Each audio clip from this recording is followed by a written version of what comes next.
Do you believe 2027 elections will be genuinely competitive, given that almost all the governors and state structures have collapsed into the APC? What I heard, many governors have been defected, or members of the parliament have been defected to APC. I look at it as immaterial. They are wasting their time. Because if you review the election of 2015 and 2023, you come to believe with me that there is no point for this unnecessary political defection. Because Peter Obi was in Abga with us. In 2003, when Peter Obi ran election with Mbanuji and Ngige, Abga doesn't have structure in Anambra State. But going by the election result, we have exhibited at the Election Petition Tribunal, Abga won about 17 local government out of 21 local government in Anambra State. And in 2023, Peter Obi defected from PDP to Labour Party. Labour Party doesn't have one councillor, regardless of member of House Assembly or National Assembly or governor or president. But he was able to defeat Tinubu in his own home state, in Lagos State. He was able to defeat the Director General of the Tinubu campaign organization, Simon Lalong, in Plateau State. And Labour was able to defeat the national chairman of APC, Iroele Adamu, who was 2 times governor of Nasarawa State, a senator, a sitting national chairman, defeated in his doorstep. Come to the seat of power and defeat APC and PDP in Abuja.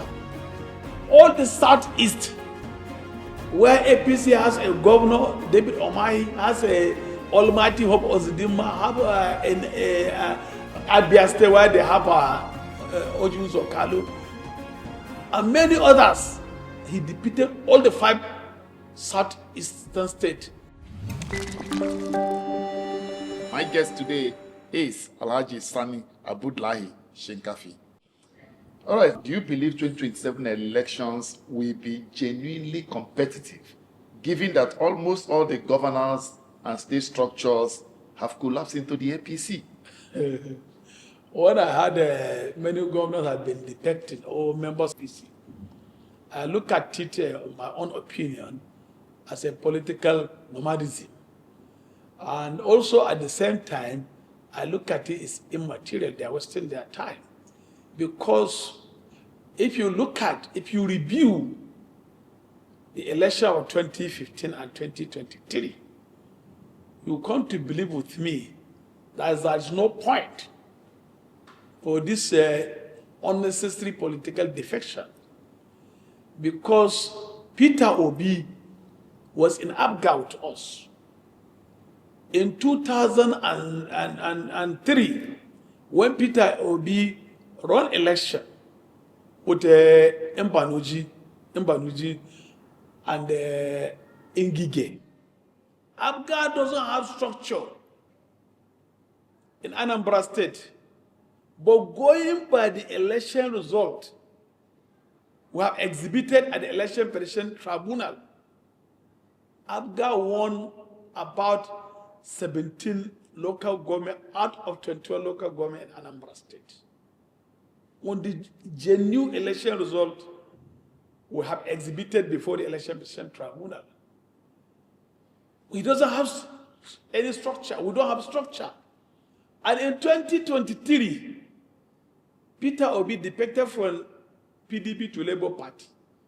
Labour Party doesn't have one councillor, regardless of member of House Assembly or National Assembly or governor or president.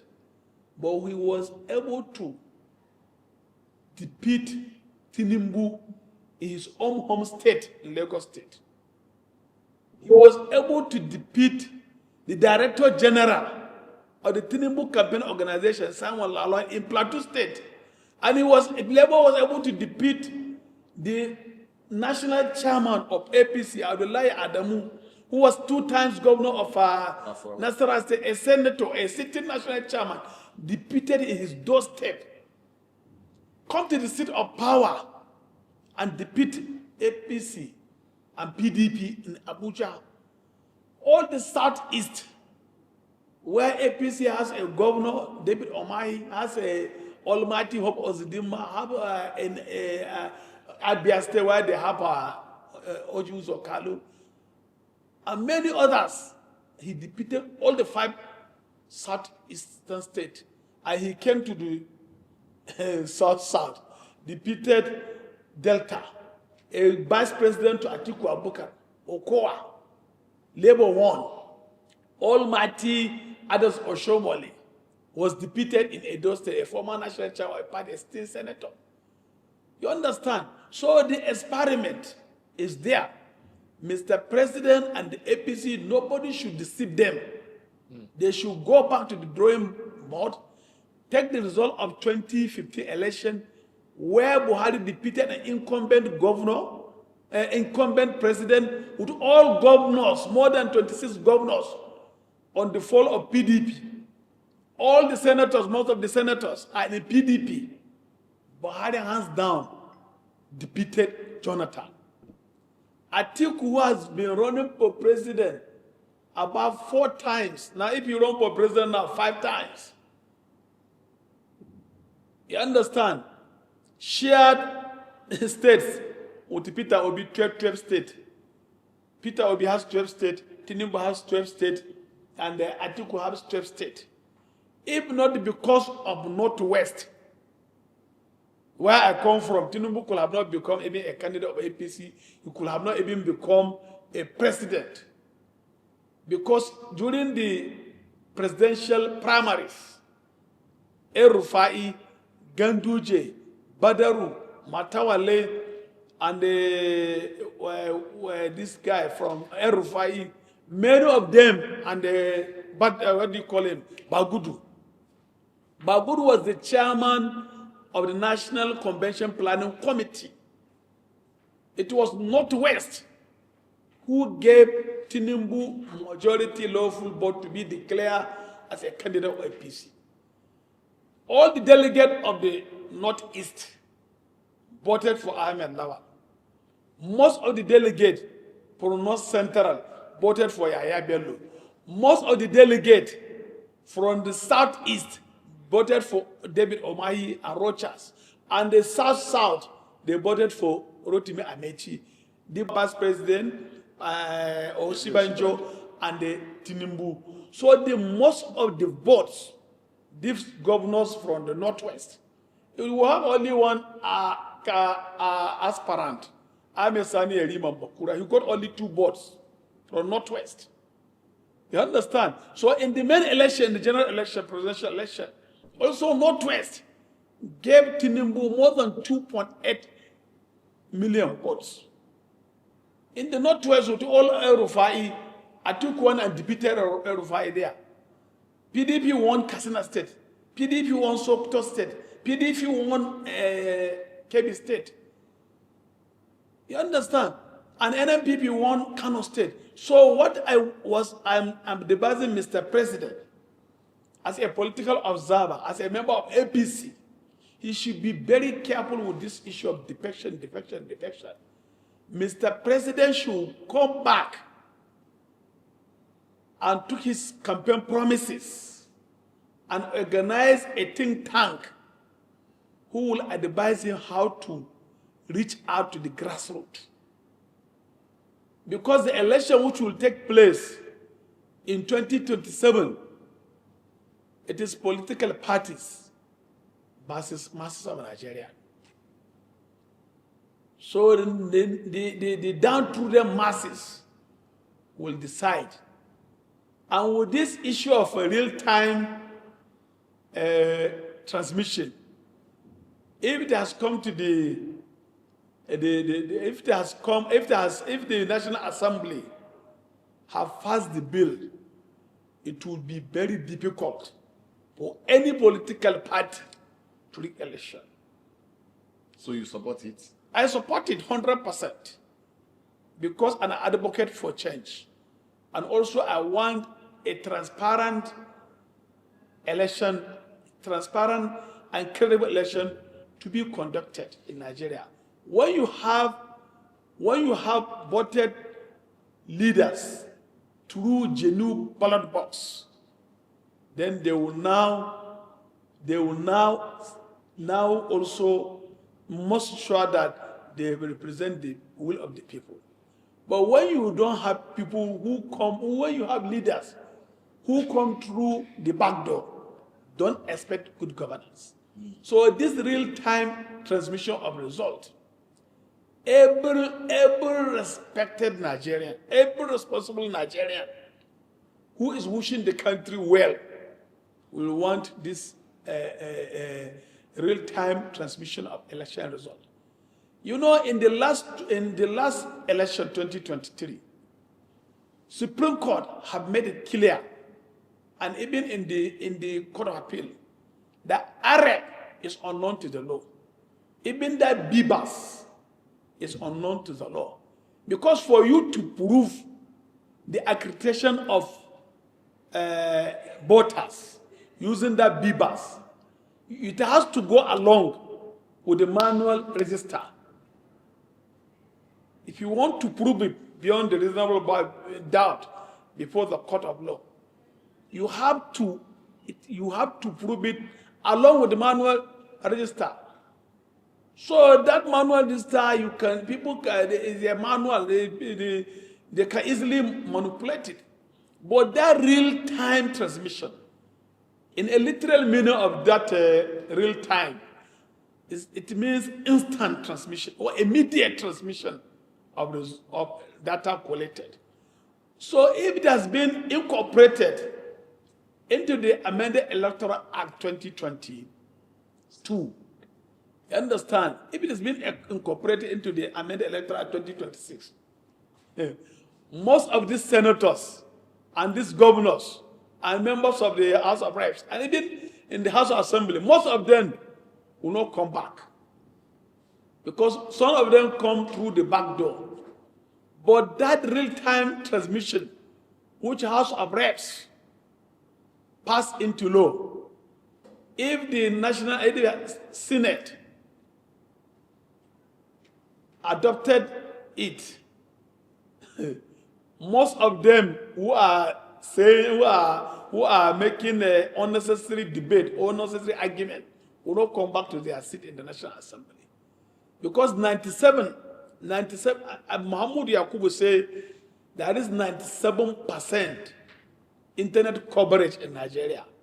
When you have only 3% of area where there is no network, is it not a shame for a sitting senator inside the National Assembly chamber who say there's no internet network in his community, which I have been there in that community live. I went to Egbere. I went there. And I've been using my internet there. If you go to Harpia, you go to almost part of our Abia state, there's internet coverage. And if there's no internet, what was the city senator doing there? Why can't he deploy interneters? Are not doing what they are constrained, brought them to come and do in the National Assembly. I'm telling you, this is my own personal opinion, and I understand, and I stand by it. President Tinubu, a lot of persons are divided. Some are saying, is he strengthening democracy or weakening Nigerian democracy? While his critics say this administration is using security and emergency powers as political weapons. Yes. His economic policies are pauperizing them, pushing more into multidimensional poverty. Yeah, but he has refused to review them. Yeah, you see, people like us who are students of, who are management scientists, are students of management, we look at it in various angles. We heard stories that in 2019, while we were still in ABGA, that you evicted some persons who were using your property for voting Muhammadu Buhari then. We don't know how true this is. Can you run us through what No, exactly that happened? one is just a mere political mischief making. And, in 2019, I ran for election. What made me to eject such people in my house? Some of them are IDPs, and they were given to 200 naira. To 200 naira. Then APC were buying boats. They were giving the 200 naira to sell their boats. So I was telling them, say, before an election day, I went for my electoral campaign. And during the electoral campaign, I urged the voters not to sell their boats. They bought from their conscience. But these IDPs were displaced, more than 100,000 of them camped in Shinkafi. All my property, including my peeling station, which I inherited from my late father, they were occupying all those places. So they were suffering. It was very difficult for them even to eat, to have a 1 square meal. But when it comes to election day, during the presidential election and the governorship election, they were selling their boats to 200 naira. So I tell them, okay, since you have been selling this your boat to 200 naira, go and continue selling it. You should bucket from my property. Because I have seen no reason why, when you are suffering, the government on that place, as at then, cannot protect you. You were displaced by the activities of this armed bandit. All your cattle have been rustled. You have abandoned your farmland, your businesses, and you are camped here in the primary schools and other primary center. And some well-meaning Nigerians in our community offer this shelter for you, giving you food. Now you have been selling, you have sold your boat to 200 naira. So the food we have been cooking for you, go and use that money to cook. After some days, when I left, my wife called back and tell them, say they should forget about me. It's just because I'm not happy with the way they have been behaving. So that's why, they should continue to stay there. Up to today, as I'm talking to you, they are staying there. Most of them. All right. Even in Gusau, the state capital, most of my property, I'm not giving it out for rent. I give it as a philanthropy. I run a charitable organization, BOMBSHELL Charity Foundation, where we empower less privileged and orphans to go for a higher institution. Even to run master's degree, not PhD, I don't sponsor PhD, or master's degree, HND, diploma, NC. So we did it. That's really for nice. our heart, not for political reasons. All right. Beyond politics, Yeah. and as a devout Muslim, Yeah. if we look at the economic indicators and security data since 2023 to date, do you think this administration deserves to be given a second chance? Yeah, you see, the issue of second chance is left for Nigeria to decide. But on the issue of the economic indices, I've said it earlier, and I've said it in different fora. It is not too late for Mr. President to assemble some economic expert, a think tank, to advise him on how to review the economic policy. It really is not in doubt that a serious economic hardship is eating many segments of the society. With this importation of food items, economically, it's not good for the country. Economically, as an expert, I tell you, I'm a management student, because you will have to. What you will do to look at the macroeconomic stability. You have to look at the investment, capital, and production, and consumption, and even employment. Income per capital, And also it will also affect even the national economy by the gross domestic product. And also it will also affect their personal investment.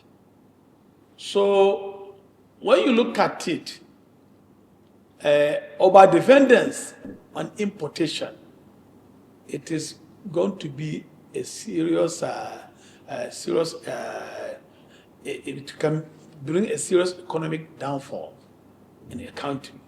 So whenever you are going to make such window of importation of food items, there should be a time limit. Maybe you should give, maybe you say you open border or you allow importation of these food items for 90 days or 60 days. But when you leave it often, without any time frame, automatically the local farmers will suffer it. Because some of the farmers in the northern Nigeria, even in the southern Nigeria, are doing farming is two ways: for food consumption and also for the cash crops. So when you say you import, automatically the local farmers will be in trouble. And those who also take a credit facility from banks, agri loan, automatically, unless and until the government will give them waiver.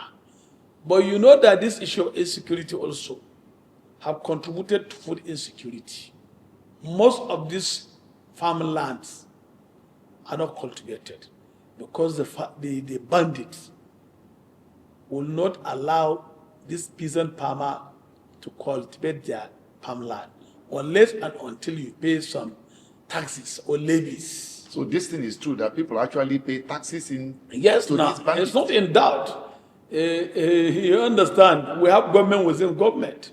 All this ongoing space are being governed by this bandit, and all these bandit kingpins, all of them have their catchment area. They have their own territory where they govern. Really? Yes. So it's not in doubt.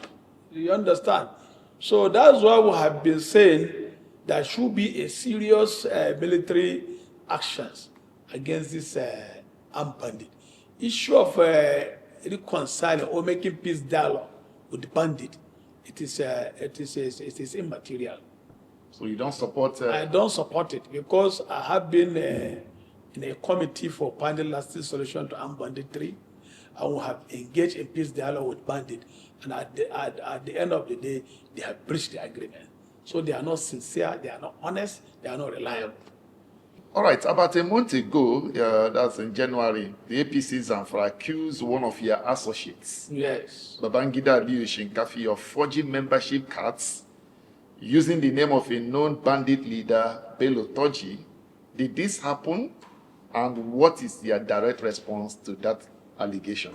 That allegation is malicious, baseless, and highly mischievous. You see, the Babangida Aliyu is a ward chairman in my own ward, Shinkafi South. And he's one of my strong supporters, because he's from my own ward, electoral ward, Shinkafi South. And when Matawale was a governor of Zamfara State, he was also a director general in Matawale administration. So I'm looking at the forged or falsified membership card. The code they forged is a Zamfara code is 36. And also Turji is not from Kwari. He's from Parque under Korea Ward. And before you are to be registered, you have to bring your NIN, National Identification Number, this national ID card. And you have also to submit your voters identification number.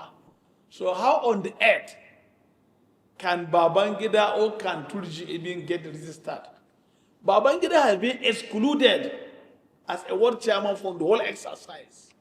He has been suspended illegally by the leadership of the party in the state, also in the local government. They are in court, in the state high court, trying to sort it out with the leadership. They are in court. The case has been adjourned to 26 February. So they are just a mere allegation, trying to use it as a scapegoat. You understand? He doesn't have even such knowledge to manipulate such, to do that in a computer.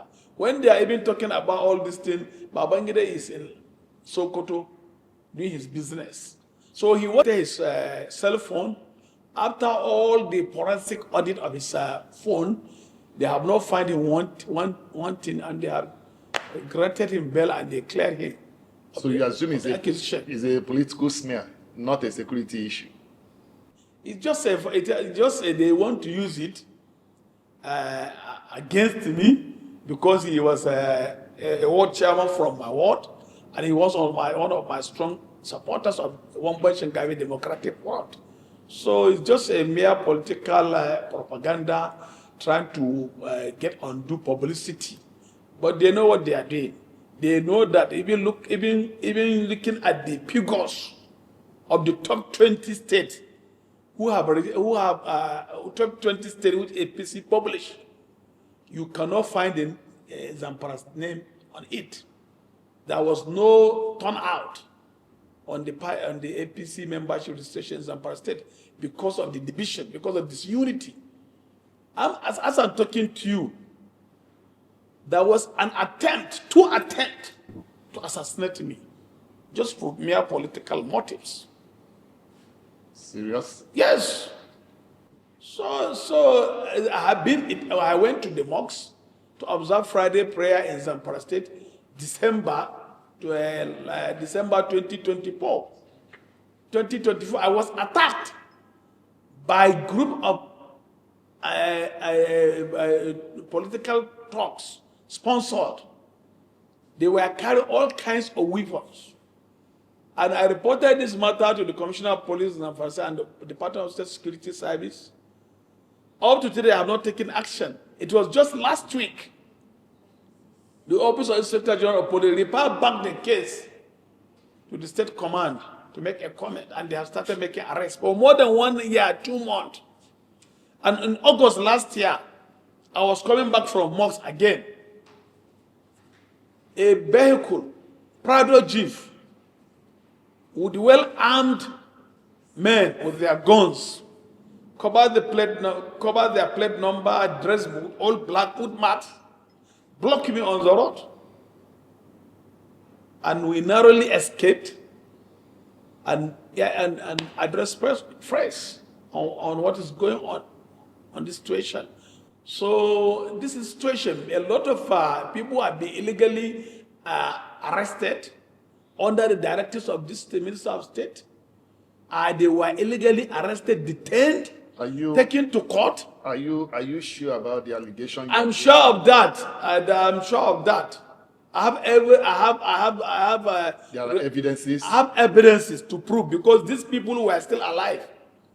Rabi'u Ahmed Zulmi is still alive, Boga, and Yahya Abubakar was bundled, illegally arrested, detained for many days.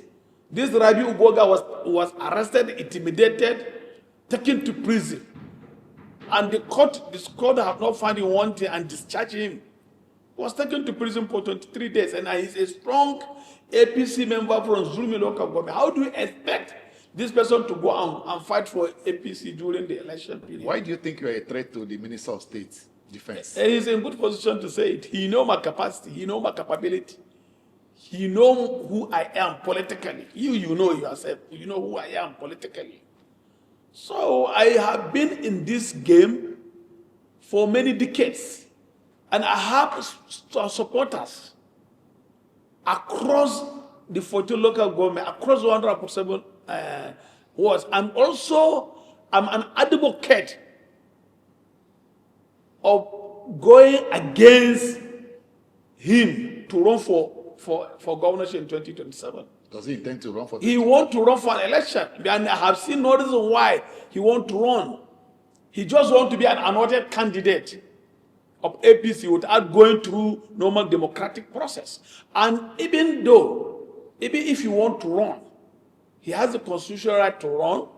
But in 1999 to 2007, Ahmed Sani Bakura was governor for 8 years.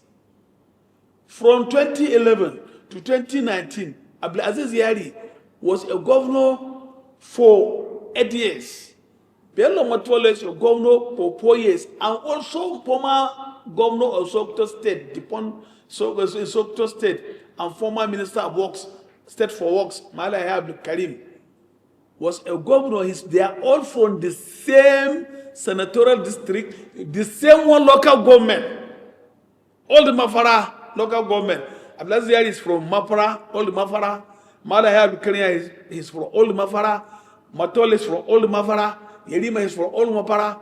And from 1999, they were in government house for 20 years from one zone, and we have 3 zones. The other 2 zones have not produced. No, the northern zone where I come from, Mahmoud Ali Shinkafi was a governor for 4 years, and Abdulaziz Yari defeated him in 2011 and took over. So in now the Central is serving 1 term. Dauda Lawal is from Central. Central have never take a shot in the governorship of Zamfara State. So this is the first time for somebody from Central Zone has become governor. And him from the Western Zone, after they spent 20 years, apart from Malaya, who was a governor in Sokoto State, from the same one local government, he want to come back. When we have professors in our zones, when we have PhD holders, I'm a PhD holder. And when he is not educationally even qualified, somebody having a minimum qualification of not even secondary school, SAT. Do you see his candidacy as a plus for APC, or you think that his candidacy will mess up APC? It will be if he become a governorship candidate in 2027, before 12 p.m., the incumbent governor will defeat him. Somebody who was a governor of a state, he has funds, he's in the ruling party APC, and somebody who is a freelancer, a beginner, though that has never been in politics. He has been in the private sector as a banker.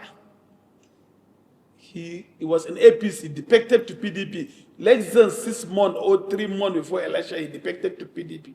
And who command respect in all the 40 local government.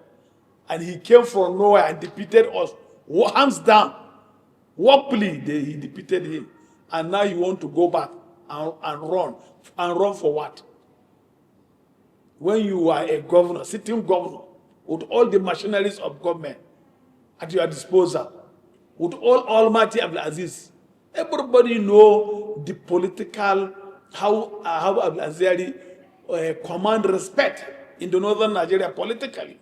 But with all Almighty Abdulaziz Yari, who contested the seat of Senate President in the history of Nigeria, which is one of the hottest contests in 2023, and Dauda Lawal defeated us. And now, what will he want to do or go and do? After all what the even Dauda is doing. Insecurity in the north, people say, have gone far too long. And the question is it a failure of leadership? Yeah, it's a failure of leadership, not only on the part of the state governors, but even on the part of the federal government. Looking at the time of how the issue of insurgency started in the Northeast in 2009, almost 17 years now. A huge amount of money have been appropriated on the issue of national security and defense on the fiscal budget annually. Up to today, it has not changed the narratives. If you look at what is happening also in the Northwest, North Central, armed banditry come to existence around 2011 to date. Almost 15 years, and still persistently, intently, continuous on daily basis, and it has overspilled almost 5 states in the Northwest. Only Kano, even Kano, only Jigawa, there was no reported cases of armed banditry. But Kano, in Shanono local government, other local government that share boundary with Katsina State, it have escalated to such local government. So on the part of the state government and also on the part of the federal government, there is no political will to curtail the situation once and for all. All right, let's look at the argument that the northern governors, are they doing enough, or they are hiding behind religion and not facing the real monster? Yeah, you see, the issue of religion may not arise in this situation. I may say there is a higher level of allegation by some security analysts and security experts and even political observers.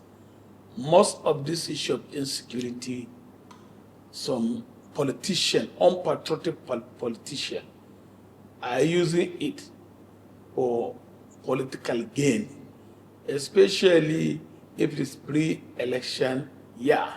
So most of the politicians had been using it as a yardstick for electionary campaign against the incumbent government. If I take you back to 2015, Buhari and even this Tinubu used insecurity in 2015 against Goodluck Ebele Jonathan. That is the major campaign weapons which was used against unseating Goodluck Ebele Jonathan in 2015. And in 2023, in Zamfara State, the issue of insecurity played the major component in defeating Bello Matole by Dr. Olawale in 2023. So both the state governors and the federal government are not doing the needful, and there's no much political will to curtail the situations.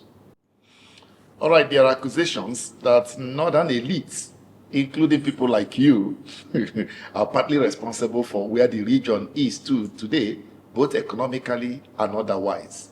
What do you say to this? Yeah, you see, most of the problem we're having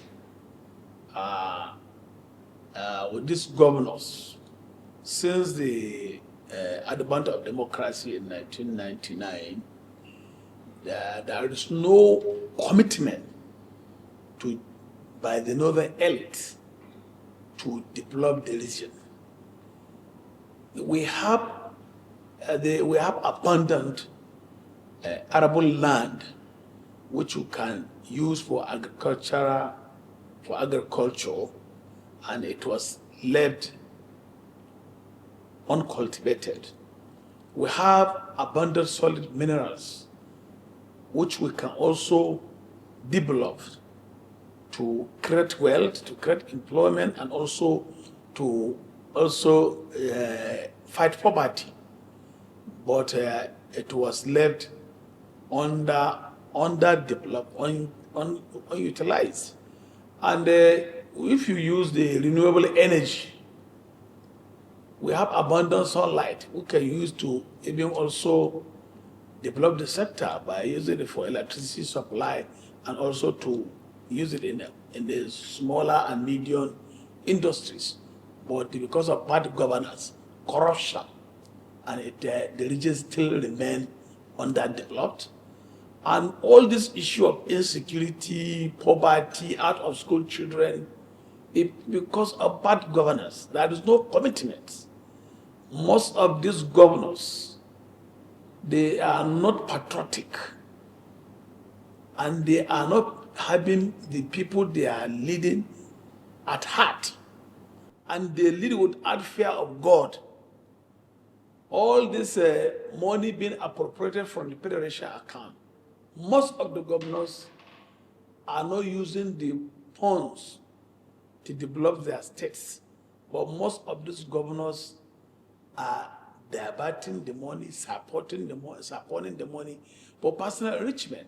That's why you see most of these governors have all of them have a lot of baggages in billions, in trillions at EFCC, ICPC, and other anti-graft agencies, because they don't have a manner of patriotism to develop the state they have governed or they are governing. So all this issue of insecurity, when you apply homegrown solution and you address the root causes of this insecurity, I think this will be a thing of the past. You have consistently accused the Minister of State for Defense, Bello Matawalle, of playing divisive politics, which cost the APC the 2023 elections. Yeah. Can you run us through specifics of the kind of divisive politics he played that led to that defeat? Yeah, I still maintain that stand, and I will never shift my ground, because I have every reason to say it. He is the brain behind all the divisions, all the hatred, all the fragmentation and the internal party wrangling in APC in Zamfara State. As far as he remains a minister, and as far as he also remains as son of the leaders of the party in the state, the party will never, ever win any meaningful election in Zamfara State. Even ahead of 2027? Ahead of 2027, it will be a disastrous outing in 2027 for APC.